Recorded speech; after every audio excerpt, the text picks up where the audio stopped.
She had been missing for 12 years. Everyone thought she was dead. But what she did next shocked the world. It was a cold November evening in 2006 when 15-year-old Emily Harper vanished without a trace. She had been walking home from school just a few blocks away. The sky was already dark by 5 p.m., and when she didn't arrive home by dinner, her mother knew something was wrong. But what happened next, no one saw coming. The police were called, flyers were printed, volunteers combed the wooded areas and nearby streets, calling her name. Days turned into weeks, no leads, no witnesses, no clue what had happened. The town of Chesterville was stunned, a quiet, safe place until then. They thought she was gone forever, but the truth was just beginning. What happens next will shock you. Emily's mother, Ruth, refused to give up. She kept Emily's room untouched, her favorite book still by the bed. Every night, she left the porch light on. "Third, Emily will come home," she told herself. She has to. But while the world searched, Emily was still alive, just not where anyone was looking. Her story was far from over. It was only just beginning. She was alone, trapped, but what she did next saved her life. Emily awoke in darkness, her wrists sore and her mind spinning. At first she thought it was a nightmare. Then came the voice, calm, controlled. "You're safe now, Emily," he said. "No one can hurt you anymore." Her captor, who called himself Nathan, had followed her for weeks before the abduction.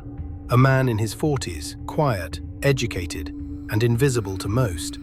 He didn't chain her, not at first. He used words, not weapons. He convinced her that her family had stopped looking, that the world believed she had run away, that no one cared anymore. For months, Emily was kept in a windowless basement.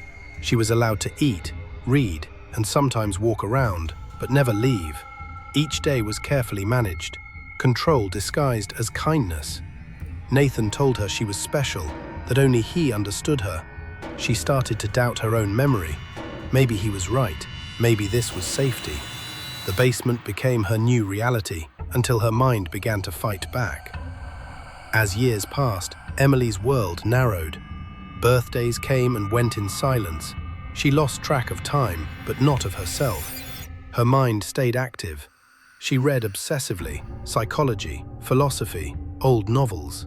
She wrote in secret journals and hid them behind a loose panel in the wall. Nathan started to trust her more. He gave her access to the upstairs floor under supervision. She watched the news, slowly piecing together the world she'd been missing. One night, she saw her own face, aged into a digital rendering. The caption read, "Still missing after 10 years." Tears welled in her eyes. Her mother was still searching. She hadn't been forgotten. That night, something inside her changed.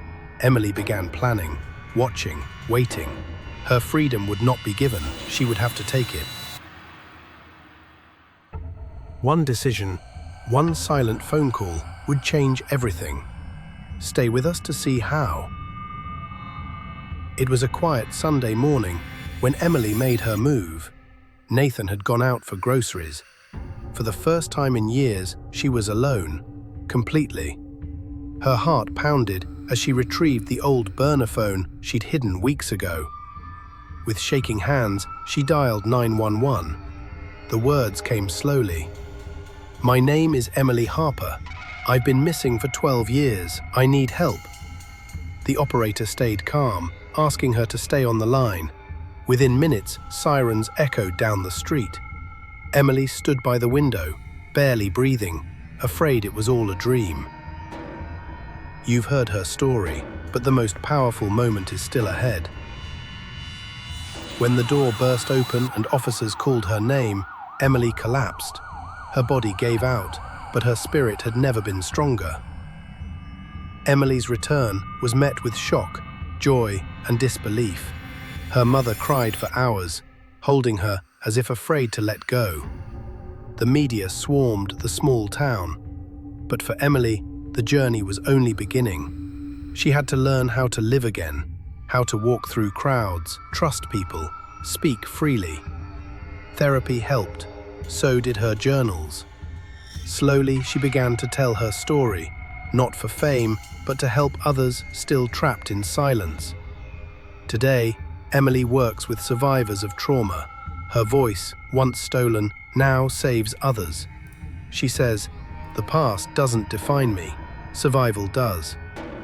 Her story reminds us that hope doesn't die in darkness, it grows, quietly, waiting for the moment it can rise.